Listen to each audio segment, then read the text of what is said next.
এখন আবার সকলের চোখ থাকবে আজকে দলের শট নিতে এসছে ব্যারাটো। গোল করতে হবে,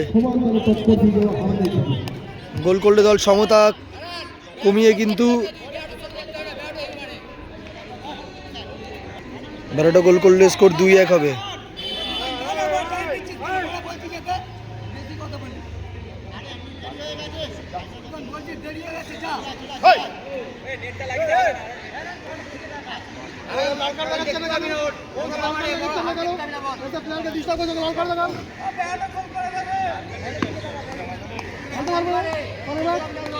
ব্যারাটো গোল করলে স্কোর 2-1 হবে।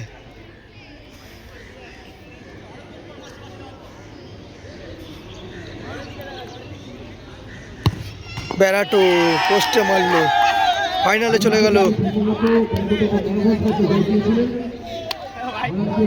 করতে হয়নি।